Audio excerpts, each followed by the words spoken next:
Well, hello and welcome to day 15 of our Advent reflections. We're halfway to the new year and well past halfway to Christmas, so we're doing well.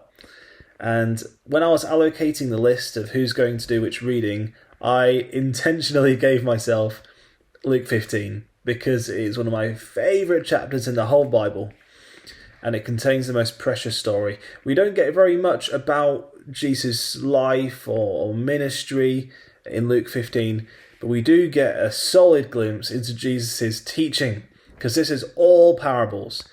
Well, it's three parables, but in a funny sort of way, it's actually one parable.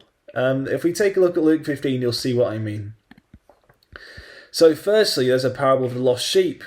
And we know this one, right? There's like 100 sheep, and one of them wanders off. And the shepherd leaves the 99 to go and search for the one sheep that's gone astray until he can bring him back home. And then after that, there's another parable. It's the parable of the lost coin. But instead of 100, this time there's 10. There's 10 silver coins. And she loses one. And what does she do? She spends all her time searching for that one coin until she finds it. So we've gone from 100 down to 10. And now, the next parable, we go down to 2. It's the parable of the lost son, or the prodigal son. And a man has 2 sons, right? But one of them goes astray, as it were. He comes to his father, he demands his inheritance early. A very offensive thing to do in today's culture, let alone in that culture of the day. It was like the equivalent of a son saying to his father, "You're dead to me," really. It's a terrible thing.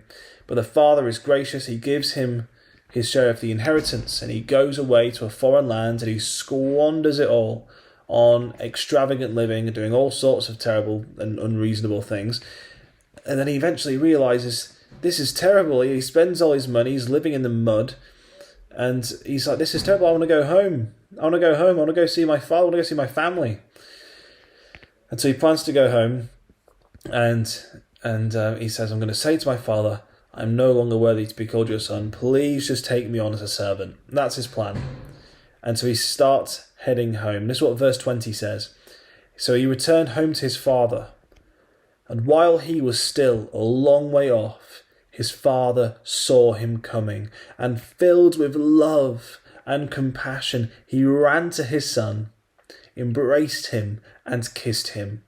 And his son said to him, Father, I have sinned against both heaven and you. I am no longer worthy of being called your son.